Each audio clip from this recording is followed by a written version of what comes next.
Shiva, Allah, etc. I Thor. think that was only used. That was only used for demigods.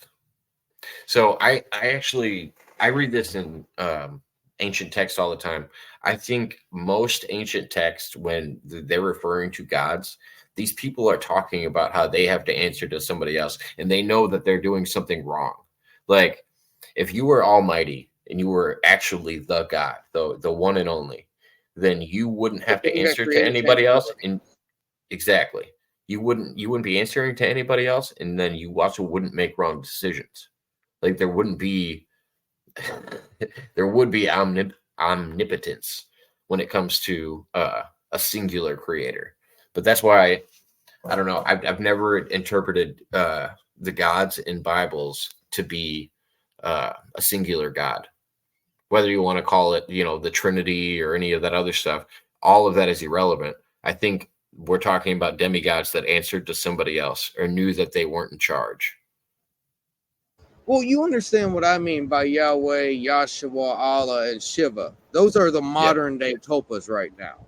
And yeah, honestly, I've looked through Gnostic texts, I've looked through Christian texts, I looked through what is that? The Quran? Did I say it yeah, right? Oh my gosh. yeah. The Quran. Um, but you get my point. I've looked through all this, and honestly, like you say, they pretty much all say the same thing, mix matching a few fucking words. You get my point there? Yeah, I think they're all telling the same underlining stories, and then I think what makes them vary are the human interpretations. Because I think, and this is my cynicism, and I don't know if you follow this as well, but I think humans are corrupt by nature, and I think they're meant to fuck shit up. We're meant to destroy ourselves. Um, the only thing that'll do better on this planet is a new evolution of humans, no matter what it happens to be. I think we're corrupt by nature, and we're meant to self-destruct. I'm pessimist myself. I think that's the correct word. I don't know if that's the right word, but I was told to say that word because I'm definitely not the optimistic type.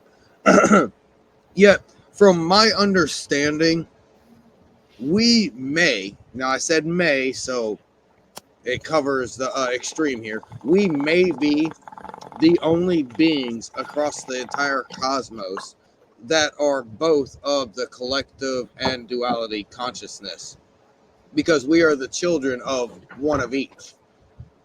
Because the original beings here were collective beings, and the beings that came here were of the duality nature, and we are the children of those beings. So therefore, we are hybrid collective duality beings. So it follows along the line of exactly what you're stating. But all I'm stating is we may be the first experiment of the hybrid type. And yes, the duality, just like spirit science says, duality is give me the fucking ball. Collective is you have the ball. You get my point there? That's a simple Yeah, explanation. but I think we all have the ball on all of these planets when we're talking about multi-dimensional, because I do think it's possible that in different dimensions on other planets Exactly, there's sir. life as well. So they would Exactly, have sir. everybody would have the ball on their own planet at some point. We Like are the center of our personal perception. but it doesn't always mean consciousness. That's just probably one of several choices.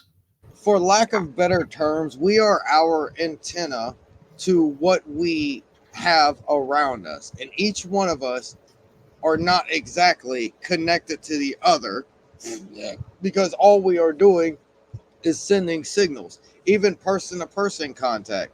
All it is frequency. Each one of us are antennas, more or Yeah, less. makes sense. We're hues of light controlling frequency beings. Did you Well, catch on and to what I said there? but I don't think magnetism is brought into it enough. And Oh, dude, we are magnetic. Our upper halves, our actual skull area, our craniable, like I like to dub it, our craniable is magnetized. Actually, men have more magneticity in their nose, their bridge of their nose, than women do. unless you've had it crushed. Go ahead.